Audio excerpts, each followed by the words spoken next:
Larry Swafford, United States Navy retired. Judge, commissioners, sir, I want to thank you first and foremost for your service and being here today, because without you we couldn't have this forum. My question to you, although this operation is supposed to be benign, and I have assurance from several other sources that it is, as you mentioned, there would only be two Humvees. I imagine they're up armored 12,100 pound Humvees. As they move through our roads, will you be able to reimburse, fix any roadways? As to also mention, any of your personnel going through our town, often there is mayhem, as you will, sometimes just out in town drinking. I think we Will that happen? understand. I think we understand your question. Let's go ahead and get an answer to that question about, what is the weight of a Humvee and how much damage is it likely to do to our roads? Generally, the low-end Humvees are 1 1/4-ton Humvees. If they are armored, they do scale upward. That would be something that we take into consideration. But within the memorandum of agreement, memorandum of understanding, that is spelled out for any damages within that document. We know the heaviest piece of equipment on any construction site is the water truck. How big is a water buffalo? 500 gallons, 8 pounds per gallon. So. That's manageable. Okay, let me go to a question from a card, and then we'll have another question from this audience. And we have very many very good questions. The question here has to do with why is this focused in the South? Why 3 months? I think you kind of answered the focus area because you created a foreign country for this training. Why the location and timing on this? Well, the timing itself basically has to do with the rotation of forces. As I've said, after 14 years of combat, we're still engaged in combat. We have a heavy op tempo as it is. So it comes to the availability of the units. We've had some units have to back out because of real-world missions. So that's where the timing comes into play. This was the best time possible to conduct the exercise. And again, it comes to challenging terrain and exposing our guys to different environments. And we've seen that. The long distances offered here in Texas are exactly what we're looking for to push our guys to the limits. Thank you. Let me recognize first Deborah Jones for a question from the floor, and then secondly the gentleman to my right over here. Thank you for being respectful, Debbie. Are you going to actively include the local police and sheriff departments in your activities? I'm hearing that you're going to be gaining information, and what kind of information, and are you going to use our local people to help with that? So we're not training any type of law enforcement during this training exercise. It's not happening. The only coordination, ma'am, that will take place is we're just letting them know, hey, here's what happened last 24 hours, here's what's happening next 24 hours, so they can maintain situational awareness and just make sure that we're living up to the memorandum of agreement, memorandum of understanding that has occurred with the municipality. Very good question, Debbie. A written question from downstairs. Why was Bastrop County picked out of all the counties in Texas, and how will it affect the routine daily lives of our citizens? So how counties were picked in Texas comes down to this. The land was volunteered by the private landowner. They came to us. Okay, they are not getting any reimbursement for volunteering their land. They believe in training America's Special Operations Forces, not only in word but also in deed, and that's how these counties were picked. From there, we come to the governing body, and we seek a dual concurrence. Again, it's a private landowner volunteering their private land for our use. Thank you. Like the gentleman here in the jacket. Oh, sir, Your Honor, The second question. Yeah, how will it impact? How will it affect our routine daily lives? First and foremost, we're truly invested in everybody's personal rights and their privacy. That's what we live for. We live to support the Constitution of the United States, and that's what everybody wants to live by. And that's what we're here to do. So privacy, personal rights, top priority. We're not going to interfere with those. We're not going to interfere with people's livelihoods or negatively impact their commerce. So some of the counties that we're in, they're very concerned we're going to disrupt recreational activities. It's not going to happen. So any type of farming that takes place here, any type of other commerce where this could be an impact by having 2 Humvees come through, we'll take that all into consideration and work it out with the governing body. Thank you. Question? Judge, in light of the people's, my name's Jim Miller. Thank you, Jim. In light of the people's overwhelming opposition to this martial law program, would the Commissioner's Court consider reversing their invitation to these guys? And would the court be offended if I told the Colonel that I didn't believe a single word that he just said?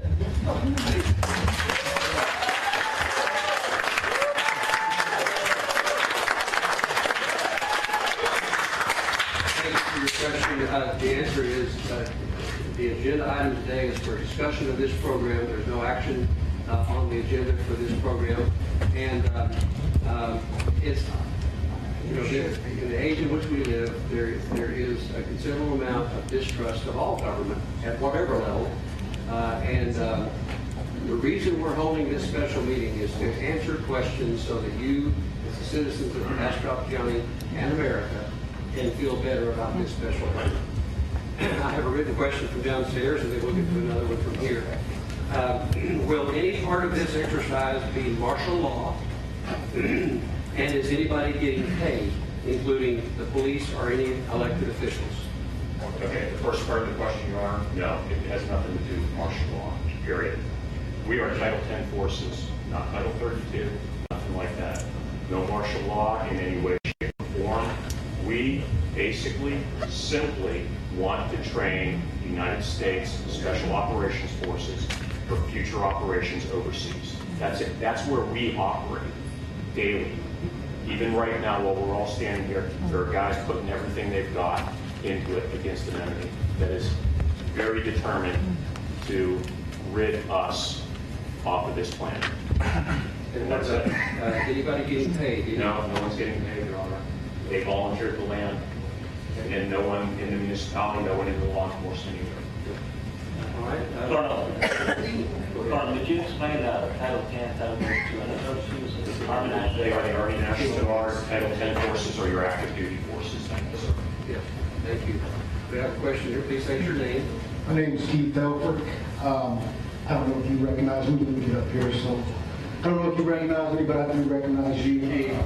Let's keep, this is not personal. I got Just ask your question. One of my questions is, well, first of all, you saw Commander General Cleveland, and you saw Commander Darcy Rogers, and I got a statement on that. I'll say that real quick.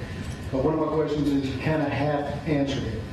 On property damage, who's going to be our point of contact in this community? If fences are broke, gates left open, cattle, horses get out, who's going to be the point of contact that these people go to file that claim? That comes back up here to the County Courts Commission, because that's who the memorandum of agreement, memorandum of understanding is with. Okay. Now, my statement is, I've been a Green Beret for the last 26 years with 10 Special Forces. I do know the USAC commander and the USAC commander very well. 3 Sergeant Charles Cleveland and a 2-star Darcy Rogers. And I'm here to tell you, from my experience in combat with them, these 2 men cannot be trusted. When they tell you something, you take it with a grain of salt. And when you go back to Fort Bragg and you do your debrief, you let Charles Cleveland know, my name is Keith Helper. He'll remember me because he knows exactly what he did, and he knows I know. And I will do everything in my power to let this community know these 2 men cannot be trusted. Thank you, Mr. Humphrey.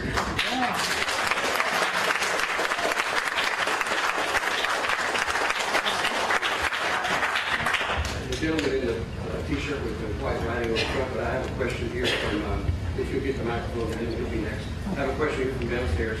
Explain the title Jade Helm 15 logo. What does that mean? The logo?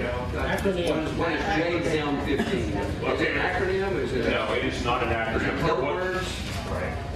No, there's no code words with it. Somebody made an acronym for it. They were very creative in their thought process on alternative media to come up with that. Very creative indeed.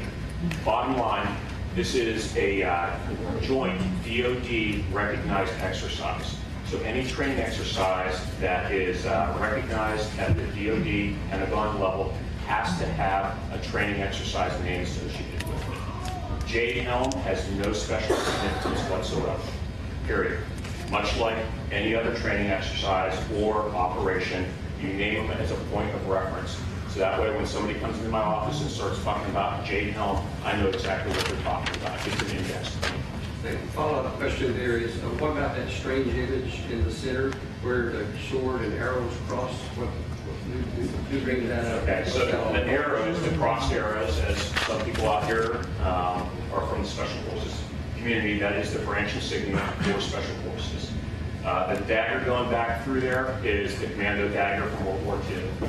The clog in there is a Danish clog that goes back to World War II up in Holland, Norway, and the like during the occupied days. People who were in the resistance threw their sabots, their shoes, into machinery, and the machinery would break. Hence, sabotage came from that activity. And that's one of the things that the Special Forces do in an unconventional warfare environment with the people that you're trying to link up with. So it's traced back to those times of World War II. And one more thing on the logo.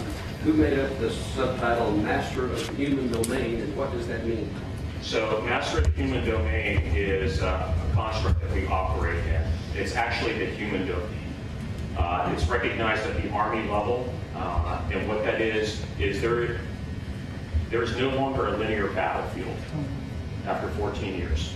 So if you think that there's going to be another great war where it's the Allies against the Axis, or even the American-led efforts against the North Koreans and the Chinese, that's just not how warfare is conducted anymore. It's asymmetric in nature. And what is at the root or vied for by the enemy is the human populace. You have a gentleman in the Middle East, we'll call him Abdullah Ali. Okay, so Abdullah Ali is able to provide you food when you can't get food. He's able to get you clean water when you can't get clean water. He's able to start up a school in your local community. And then one day, Abdullah Ali comes to you and says, hey, would you mind hiding this anti-aircraft missile for me? He's never asked that population for anything before, but he has only provided. He has worked the human domain. They take the anti-aircraft missile and they hide it for him. It is population centers. How do we counter his credibility, his influence that he has when we come in and we move into an area for 3 days, 4 days at a time? How can you instantly pick that apart and figure it out? That is the human domain that we operate. I appreciate that explanation. Very well done. And our next question from the floor. Yeah, I'm Staff Sergeant Joe Biggs, U.S. Army, retired, InfoWars.com. And I have a question. You said your training will be to blend in for overseas combat missions. So I'm kind of curious how these special operations guys who look like us, look like him, are going to be practicing blending in when we all look the same. Don't they need to train in an area overseas for the combat they're going to go to? Because that, quite frankly, doesn't make sense to me from my time in the military, because you guys have Fort A.P. Hill in Virginia, the Asymmetric Warfare Center, that has a school, a soccer field, a subway station, a bank, all that, and you're training on these environments, which look like here. That's why people are concerned. Excellent question. Do you have anything? So with that, realistic military training occurs off of the federal installation out in the local area. That's what we're doing. As far as blending in, yeah, you take a guy from Fayetteville, North Carolina, I dress differently than people dress here. It's regional. It's one of those. I've been at Fort Bragg. I was there for 7 years. You may not like the answer, but that is how it is. And you may have been at Fort Bragg, and people dress differently in and around the 10 surrounding counties, and you've seen it. In the 10 surrounding counties, people dress differently, and you've seen how soldiers dress. And you can snicker about it all you want. Okay. That is the truth. Okay, that's fine. Thank you. come back to this side of the room. Are they going to blend in? So this question from downstairs asks about private property. So we gonna have a run on Are any public records activities insurance? taking place on private property against the owner's wishes or permission? Simple answer is no. They volunteered the land. We've worked everything out with them, explained the concept of the training, and they agreed to it. There's also memorandum of agreement, memorandum of understanding. So there's no scenario in which a couple of your guys are going to be running through grandma's backyard in downtown Smithfield in the middle of the night. Correct. There's no scenario like that. If you see something like that, call 911 immediately. It has nothing to do with us. All right, thanks. Second question.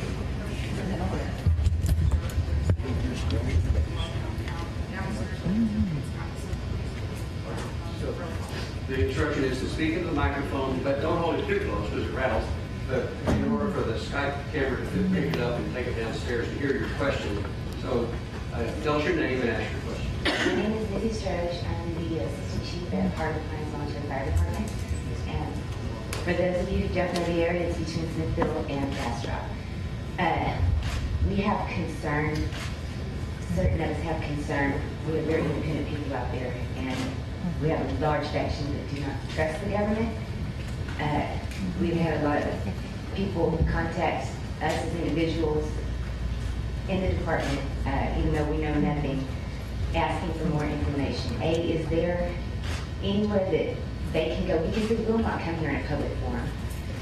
B, just to ask a question, just to find out information. B, will there be a map available to the public to kind of ease their concerns? And at any point, if something goes wrong, will the departments, there's 9 departments in the county, will we at least be made aware of so that we can prepare, so that we make sure, okay, well, maybe this weekend we shouldn't go off. Maybe we should stay around or this. All right, so I think there's 3 points to your question here. Let me reverse that. The conduit for information comes back to the county here, who will be touching base with, going over the last 24, next 24. Everyone who's involved with the exercise has comms on them, communications on them, to make certain that we're talking, and if an emergency occurs, we're dialing in right then and there. Okay, and then the map. Okay, so the land is private. If the landowner chooses to disclose who he is or she is and where it's taking place, that's up to them. We value their privacy just like everybody else values their own privacy. That is their own personal decision to volunteer their private land to do so. So that is up to them. It's not up to me to make their private business public. And there was a third point earlier on. What I was concerned about. I understand we're saying assessment, we do it all the time. I don't think, there's such a high density. There are backyard conspiracy theorist meetings at this very moment. And I am very concerned. My father and my sister, they were both combat vets. I'm concerned about the soldiers. And that's why this training is taking place on private property. There will be no overlap though on the other property. There will be transport from one place to another on roads. From one place of private property to another place of private property. Where does the blending, where does the blending happen? No, not Bastrop State Park. All right. Private property. Thank you. From downstairs, this question, is it correct the exercise is initiated under the jurisdiction of the Department of Homeland Security? No.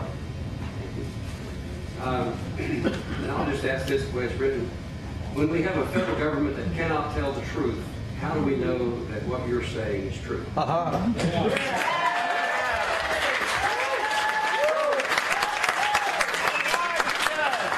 it down. Just ask everybody not to mix apples and pumpkins. Okay, let's do it that way. This institution right here has been around for over 240 years. I've transitioned in this uniform, various shades of it, under 5 presidents, all of it peacefully. You may have issues with the federal government. You may have issues with the administration. So be it. Okay? But this institution right here has been with you for over 240 years, period. I like that. Lady in the red blouse. State your name, please. I'm sorry. My name is Sandy Churchill, and I live in Roseacre. You've stated that the FBI and DHS is involved. Not DHS, no. And other agencies. The State Department. Right. Is FEMA going to be involved? No. Okay. Thank you. Thank you. Judge, Yes. this goes back to, Do you want a point of order, or what are you asking? I want to, may I have the microphone, please? Let's not do I have a that. question that wasn't answered. Lots of people have questions. Ask the question. Does America do it? He only mentioned 2 Humvees. Out of all these members of the military that are going to be here, Please be seated, how are they sir. going to? Please be seated. One helicopter. We're not gonna do that. We will take it decently and in order. Raise your hand, and I'll get to you as soon as we can. Mr. Hannon has this in. If you get the mic from him, I'll read a question from downstairs. If a private citizen is asked to participate and refuse, what will Jade Helm's response be? Then we don't participate with that private citizen, and the agreements have already been reached. Okay, so there will And be, they can still back out, they can still do what they don't want to participate, and that's fine. but as part of the exercise, you're saying that there'll not be any interaction between any of the military personnel who will be in the county and private citizens on the street or in a restaurant or... For exercise purposes, Your Honor, no. For the matter of going and getting a cheeseburger or a nice cold Coke, yes. The kids are going to want a can of Copenhagen. Sure, they may want a pack of Marlboros, they may want a can of Coke. All right, good, that's fine. Mr. Hannon? I'm Darwin Hannah from Cedar Creek. Brought my favorite book with me, this Hunter Rich Dictionary.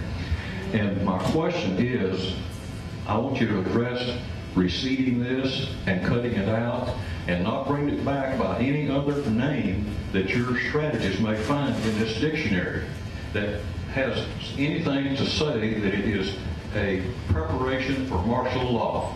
Yes, because it is not a preparation for martial law, sir. That's what you say. Thank you, and thank you for that succinct answer. The gentleman in the black shirt with the glass sunglasses, I kind of wish you'd remove your sunglasses. It's not that bright in here. Do you have a vision problem? All right. Get the mic to him. Meanwhile, I'll ask a couple of questions. You've answered some of these already, so I'll try to weed them out. Are there any activities of this training exercise to which the public will be subjected?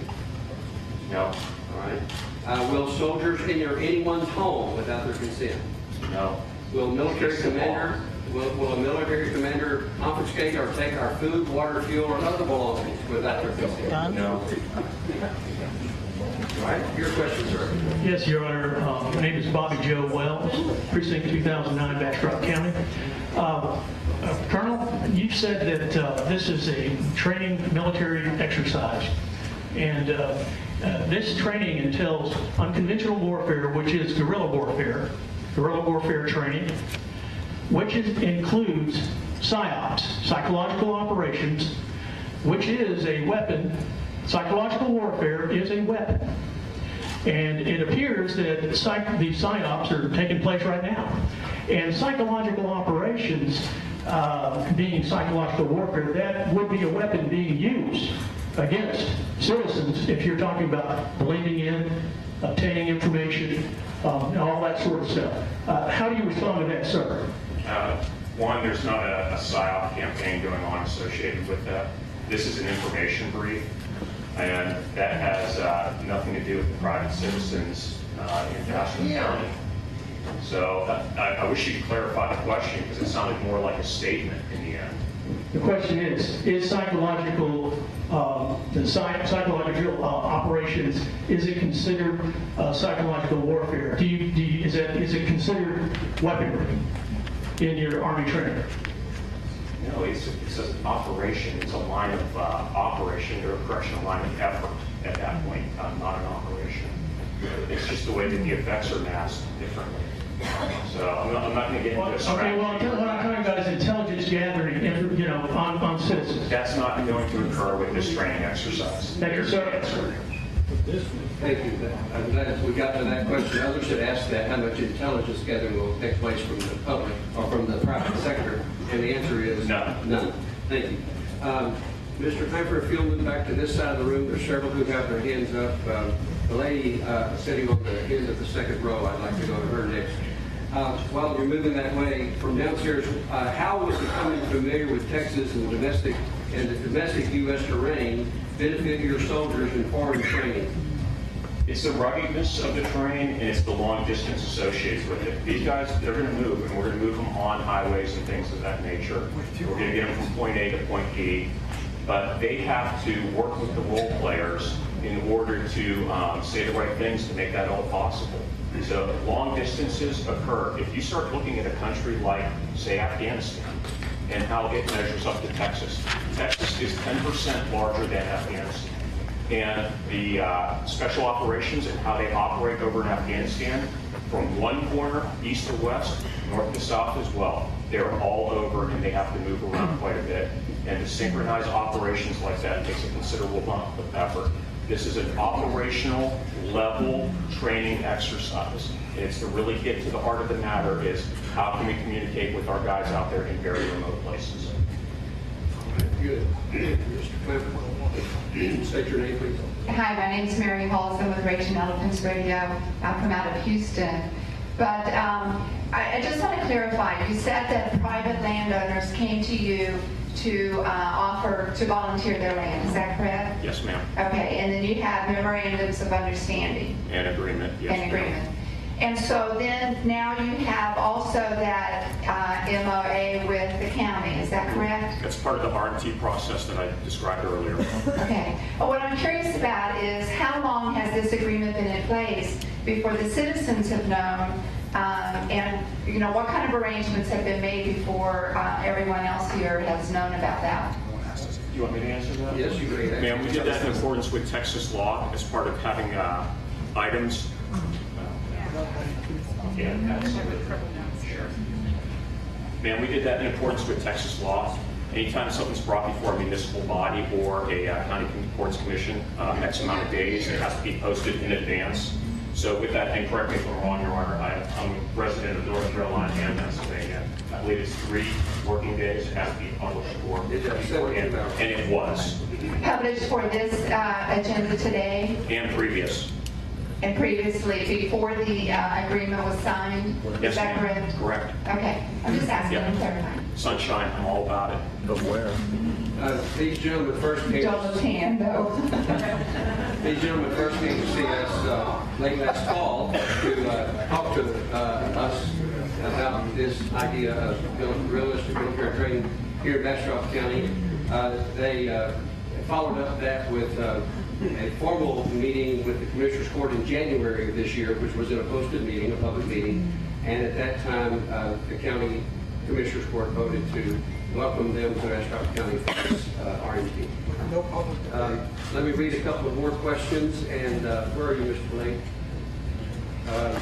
Why don't you get the gentleman in the black shirt back there, and let me read this question. This is from a business owner here in Bastrop County. I won't name his business, but I'm sure others feel the same way. I'm concerned that this will scare our guests away, since they will stay with us for peace and quiet. Is this going to be noisy and disruptive operation that would scare anyone away from Bastrop County who might be coming here for peace and quiet? There will be very little noise associated with it, and that which does take place will be on private land. The area selected is remote, and it's a vast amount of acreage, so it will not negatively impact people's livelihoods or businesses. Thank you. This gentleman's question, please state your name. Yeah, I'm Michael Dill, Bastrop. Just a question, maybe in future reference, none of the public ever seems to be invited to help make decisions on things that are brought into the county of Bastrop or anywhere, it seems. until way after the fact, and we can never go back to maybe have our own vote or say whether something can be put in place, and all kinds of things. So how are we going to be able to get out to the community things are going to be happening and be able to vote on them before they're actually put in place and no longer have a say before we can do anything? Does that make sense? Yes, it does. I'd be happy for you to try to answer that from your perspective, and I'll briefly answer. I mean, kind of both of y'all. So I just want to make sure I understand what you're asking. You want to have a vote in what the private landowner uses his land for? Well, I mean, no, I mean, like, instead of this happening like it is right now, we could have known instead of it being like this right now, we could have known way prior that Jade Helm would be a program that may or may not be coming to Bastrop, and have a vote and a citizen vote on whether we do or do not want that to happen, and be given proper information to make that decision instead of a short 5 or 10 minute reading and then mostly questions, which are all going to be mostly negative because we don't know what's really going on. Which is, and that's like, from like the commissioner being respectfully that you come to the commissioner and ask, but not us. Thank you, Mr. Deal, for your question. In addition to the perspective of the military trainers, I will say that we take seriously this commissioner's court, our representative democracy form of government. And we are asked from week to week, and those of you who said on the earlier meeting at 9 o'clock heard and saw how we go through the agenda and consider the items that are brought to our attention, ask many questions, some of them difficult, perhaps negative questions, and then we make the best decision we can representing our constituents in this county. And when we heard about this, when the presentation was made to us, there was no reason for me or for any of these commissioners to propose that we go out to maybe a referendum vote on this proposal. Is Bastrop County going to be like gaining profits from this exercise in the long run? Part of our consideration was the potential economic benefit to businesses in Bastrop County who will gain from these 60 or so individuals that will be in town for a while. But that's the process, and I appreciate you asking. And I hope you understand that we make many decisions, weighty decisions here every 2 weeks when we meet. Another question from downstairs has to do with, and I appreciate Commissioner Pena's perspective on military history. Their comment is that the last time they remember something like this had to do with World War II, and they even talk about rounding up Japanese Americans and interring them in camps. Will Jade Helm infringe on anybody's personal civil rights? no, we're here to preserve that. Again, that's what we've taken an oath to for, the Constitution. So did the It president. spans administrations, and the institution has been around for 240 years. We're here to protect all people. Those who cannot protect themselves, those who can, young, old, no matter race, religion, creed, anything like that. That's what your Army does for you. And that's why we all wear the same name tag, U.S. Army.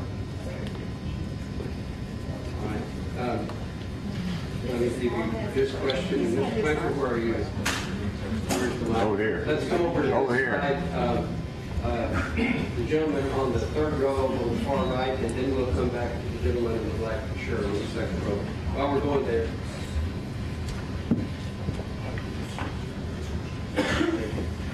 I'm not seeing every hand, so be patient. We'll get to you as soon as we can, including those in the middle. So this question goes back to just the common sense of this idea about blending in a foreign country. And the comment is you're going to stick out like a sore thumb if you walk around with paint on your faces. So how will the training be recognized by the citizens? Will there be any interaction there? And how will we know that it's special military officer in town to be trained, or will we know? Is this going to be covert? Well, a lot of it, Your Honor, is going to take place on private land or private property. So that's going to really negate out a lot of that. But if somebody's transported from point A to point B and they are actually going through the exercise, they will have an orange type armband. So it really isn't a covert operation. We're not trying to hide anything from the public. Everybody who's here will have an identification on their arm. For the personnel going through the training, they will exercise support personnel. So if I'm out here and I just want to check on the training, I'll just be wearing something like this. And then some of the guys that, like I said, going through the training who are out on the private land, they're just going to want to keep their signature low, and that's it. One more question before I get to this one. Are you planning on detaining or rounding up any American citizens? No, that's against the law. And are you planning on knocking on any citizens' doors? No, we shouldn't have to. Now, let me caveat that with, in some RTs, And he said all private property. we would give proper notification. Okay? So if you wouldn't mind, we would give proper notification. In this case, with this RMT, we don't have to go knock door to door. If we're in a more built-up area where there were more neighbors, I would go with a local law enforcement officer and go knock door to door and say, hey, during this period of darkness, there may be a helicopter that comes in over at this field over here. Those are the only time we go knock door to door, and that's to put out information. And we do that in conjunction with a local law enforcement officer. That will not occur or should not have to occur here in Bastrop. If it does, then we come back to the county courts. Thank you for that explanation. Yes, sir. Your name, please. My name is Rob Stewart, U.S. Army veteran. Thank you. The question I have, and I just need to be clear on this. Now, you're going to have plainclothes people that are going to be blending in, right? On private property. On private property. Blending in with what? What do you got a bunch of people out there that are acting like they don't know and they're blending in or something, or? It's part of the AAR process. So you're in the military. Yeah. You know, they go back and they come in and say, hey, look, you did X, Y, and Z okay, but you didn't blend in well. Why didn't you blend in well? You've known that you would have to go do this for a couple of months. You should have studied the area, say Eastern Europe, and look at how they dress and take in their mannerisms. And you should have prepared for that. Okay, so you can guarantee us that I won't have to worry about the guy standing next to me being some kind of covert operation guy gathering information that they'll come in later to pick everybody up? No, that's okay. Thank you for your question. The gentleman here in the second row, the black shirt. Sir. Yes, sir. Everybody really, truly wants this to be something that it's not, and they're not embracing it. They really want this to be a greater conspiracy. And in reality, all we want to do is make sure that our guys are trained for combat overseas. That's it. The same kind of excuses Hitler used to take hold of Germany, too. Let me ask a couple questions from the folks downstairs while we're moving the microphone to this gentleman. Is this kind of training something that can be done to help secure our southern border? We would train to do it. We're going to go to the president for that one. Very good. Texas governor can't secure the border. Me too. You mentioned the history of the training and 25-year history of RTC. Yes, sir. Has any civilian been hurt or killed during any of these training exercises? No. Yes, sir. Please stand. Okay, so Robin Sage is a capstone training event. Okay, we will talk about Robin Sage. Someone was killed there, sir. Yes, and it was a soon-to-be Green Beret was shot and killed by a sheriff's deputy, who the sheriff's deputy did not know that the exercise was taking place. Robin Sage is a program of record that has been in place for over 50 years in the central Piedmont of North Carolina and into the mountains of North Carolina. Unfortunately, about 8 years ago, the notification went out, but it was not passed down to every person that it should have made its way to. There was an altercation that took place. The soon-to-be Green Beret thought it was part of the exercise scenario. The deputy sheriff had no idea what was going on, and the deputy sheriff shot and killed the soon-to-be Green Beret. additional control measures were put in place. But again, the RMT process has also been in place for 25 years, and that's why we coordinate with local officials and local law enforcement with that. You use the term soon-to-be Green Beret. Does that mean that this individual was not in the military? He was in the military. They were going through their capstone training event. So he was not a citizen or a civilian. He was not a civilian. He was a military trainee that was shot and killed. In the exercise would have culminated in about 2 weeks. They would have moved over to the auditorium and they would have donned their Green Berets. Very unfortunate circumstance. Your question, sir. Please state your name. My name is James Helm. I'm a district director with the Texas Nationalist Movement. I'm also a former veteran. I want to thank you for your service, Colonel. My question has to do, you mentioned earlier upholding the Constitution, which is also the oath that I took. That being said, the Constitution calls for the defense of the United States. Wouldn't the money be better spent that is being used on Jade Helm, since it's in such a wide area that you're doing, you know, Texas, Arizona, Utah? Florida, California. Wouldn't that be better spent defending the southern border of the United States? Yeah.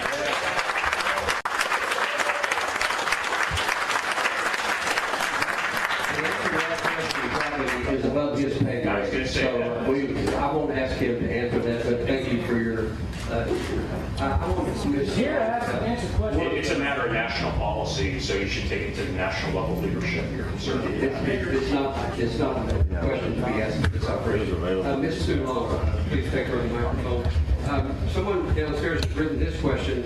If you find in your operations here dangerous people or areas that may be dangerous, will you take control of them, that is, of these situations?